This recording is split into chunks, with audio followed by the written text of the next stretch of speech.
Bisag labang langit ang distansya. Pipila lang kini sa mga kanta nga ginama nining songwriter gikan sa dakbayan sa Kanloon nga si Kokoy Daragosa. Gipaagi niya sa pagsuwat og mga kanta ang iyang dakong gugma sa iyang yutang na tawhan aron ipadayag kung unsa siya ka proud niini. Tinguha niyang matabangan ang mga lokal nga musikero sa ilang dakbayan, maong gipaningkamutan niyang mas palambuon pa ang iyang music studio. Aminado man nga adunay mga higayon nga bation siya og kakapoy, apan siya nagpabiling ligon aron lang agakon ang music industry sa ilang dakbayan. Gumikan sa iyang gugma sa musika, iya kining gigamit isip usa ka tourism staff sa pagpalambo sa turismo sa ilang dakbayan. Busa karong buntaga, atong mas ilailahon siya ug sayran tang iyang inspirasyon sa paggama og mga kanta dinhi lang sa GMA Regional TV Live. Gipaagi sa paggama og mga kanta ni ining singer and songwriter gikan sa Canloon City kung unsa siya ka masigarbuhon sa iyang yutang na tawhan. Ato siyang ilailahon karong buntaga, we have Kokoy Daragosa. Mayong buntag, maupay nga aga, Sir Kokoy, ug welcome sa GMA Regional TV Live. Paki-greet sa ato ang mga kapuso ilabi na din sa Canloon City.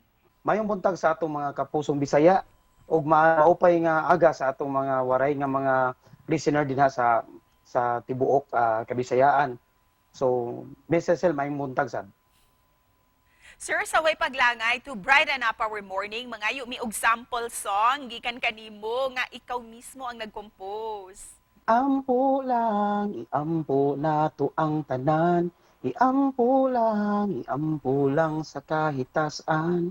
Na siya andam kanunay, iyang gihatag nato ang kalipay. Ampo lamang.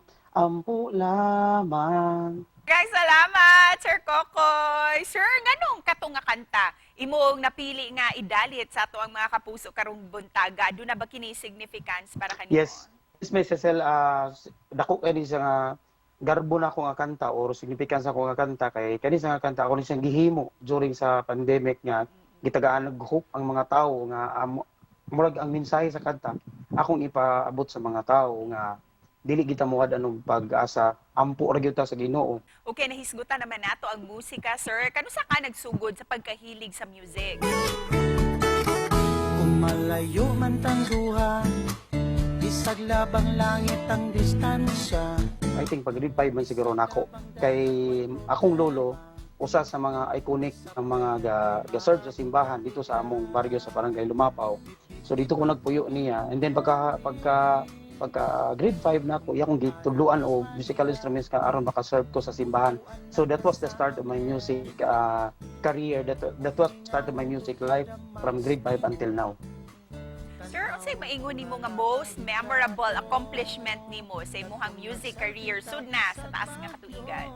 Nakasulay ko og I was one of the collaborator sa usa ka famous na singer actress sa national TV and then usa ko sa naghatag niya og kanta nga maiyang mabutang sa iyang album ato nga time. Ug isip singing tourism personnel, can you sing a song, sir, to invite all our kapuso nga mulaag dinha sa Canlaon? Yes, Ma'am Cecil. So ako dili ko lamig tingog pero akong trya ni pero kani nga kanta nga akong kantahon karon nga welcome song sa Canlaon. Dili gyud ako gakanta ni sa recording kay nakoy duha ka book artist ani ni kanta sa recording. Composer naman gid ko ani Ma'am Cecil. So mo ni siya. Dali na kamo aton nga suroyon ang matahom nga bukid sa Canlaon. Ipasigarbo sa mga katawhan mabugnaw limpyo maabi-abihon. Mo to siya. Daghang salamat sa imuhang awit, sir. Lastly, usay mensahe nimo para sa ato ang mga kapuso? Ma'am Cecil, ang akong ipaambit ra gyud sa ato ang mga kapuso sa Kabisayan ug dinhi pod sa Canlaon nga.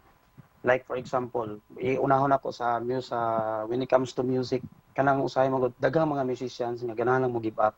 But ang akong advice, ayaw lang mo give up kay naara gyud na time para ninyo.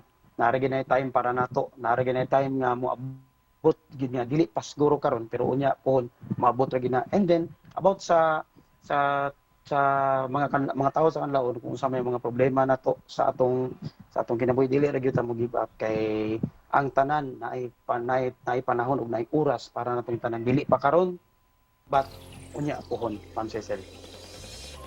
Ug dagang salamat Sir Kokoy sa pagpaambit sa imong talento. Yes, Ma'am Cecil, thank you so much. Thank you for interviewing me. And thank you sa time.